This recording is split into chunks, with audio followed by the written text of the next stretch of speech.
अभी तक बांग्लादेश में तारिक रहमान ने प्रधानमंत्री पद के लिए शपथ भी नहीं ली, लेकिन उसके पहले ही बांग्लादेश में गृह युद्ध छिड़ गया है। यूनुस को बीएनपी का झटका लगा है और एक्शन में जमात आ गया है। नमस्कार, आप देख रहे हैं न्यूज़ 18 का डिजिटल प्लेटफॉर्म। मैं हूं आपके साथ श्रुति श्रीवास्तव।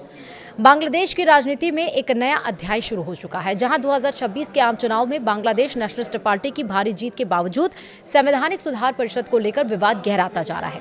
तारिक रहमान के प्रधानमंत्री पद की शपथ ग्रहण से ठीक पहले शुरू हुई इस राजनीतिक हलचल ने देश के लोकतंत्र को नई चुनौतियों से सामना कर दिया है।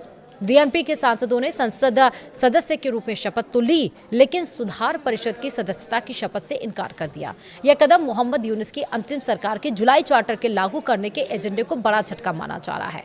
मुख्य चुनाव आयुक्त नासिर उद्दीन ने मंगलवार को संसद के साउथ प्लाजा में शपथ दिलाई, लेकिन बीएनपी की अस्वीकृति ने जमात इस्लामी और नेशनल सिटीजन पार्टी जैसे दलों को भड़का दिया। अगर बीएनपी परिषद में शामिल नहीं होती है तो वे भी शपथ से दूर रह सकते हैं।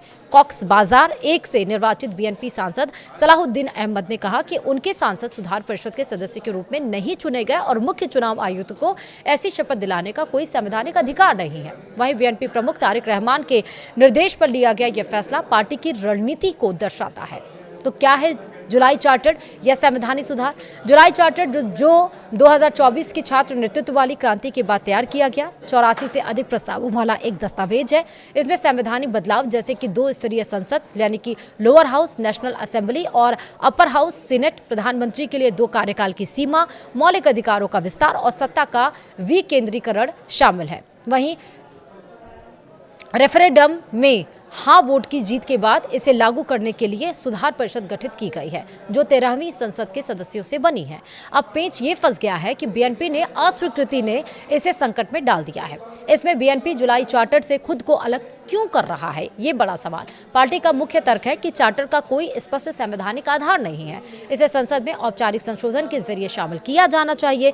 बीएनपी शुरू से कुछ हिस्सों से असहमत रही है, जैसे कि आनुपातिक प्रतिनिधित्व और अपर हाउस का डिजाइन, जो उनकी बड़ी बहुमत को कमजोर कर सकता है। हालांकि तारिक रहमान ने रेफरेंडम में हाँ वोट का समर्थन किया, लेकिन पार्टी इसे पूरी तरह बाध्यकारी नहीं मानती। बीएनपी का मानना है कि सुधार केवल चुनी हुई संसद के जरिए किया जा सकते हैं, ना कि अंतरिम सरकार के जरिए। वे इसे अपनी सत्ता को बंधक बनाने की साजिश के रूप में देखते हैं, जो यूनुस सरकार के एजेंडे को आगे बढ़ाने का प्रयास है।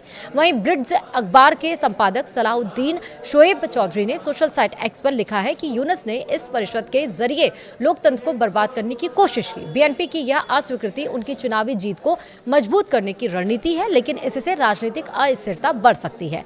वहीं जमात इस्लामी जुलाई चार्टर को लागू करने की प्रबल समर्थक है। पार्टी ने चार्टर पर हस्ताक्षर किया और चुनाव से पहले रेफरेंडम की मांग की है। जमात प्रमुख डॉक्टर शफीकुर रहमान ने कहा है कि चार्टर जुलाई क्रांति की भावना को मजबूत करता है और लोकतंत्र को सुरक्षित करता है। चार्टर में मूल सिद्धांतों जैसे कि राष्ट्रवाद, समाजवाद और धर्मनिरपेक्षता में बदलाव जमात के एजेंडे में मेल खाते हैं, जो 1971 की आज़ादी की लड़ाई में उनकी भूमिका को लेकर विवादास्पद रहे हैं। वहीं जमात इसे सुधारों का गार्डरेल मानती है, जो भ्रष्टाचार, न्यायिक स्वतंत्रता और सत्ता के दुरुपयोग को रोकेगा। वहीं चुनाव में जमात गठबंधन ने 77 सीटें जीती हैं, जो उन्हें मुख्य विपक्ष बनाती है। वे मानते हैं कि चार्टर लागू ना होने से संसद बेमानी हो जाएगी। ऐसे में उसने साफ कर दिया है कि वो शपथ ग्रहण में शामिल नहीं होगी अगर ये चार्टर लागू नहीं किया जाएगा। यह गतिरोध बांग्लादेश के राजनीतिक परिदृश्य को प्रभावित कर रहा है। बीएनपी की जीत ने उन्हें मजबूत बनाया, लेकिन सुधारों पर असहमति से सड़क प्रदर्शन और अस्थिरता का खतरा है। जमात और एनसीपी की धमकी से संसद की वैधता पर सवाल उठ सकते हैं।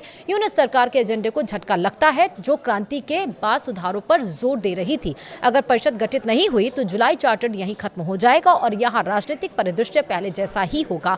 खींचतान या अस्थिरता ना रहे, इसके लिए तारिक रहमान की सरकार को अब संतुलन बनाना होगा, वरना लोकतंत्र की नई शुरुआत खतरे में पड़ सकती है। वीडियो में इतना ही। नमस्कार।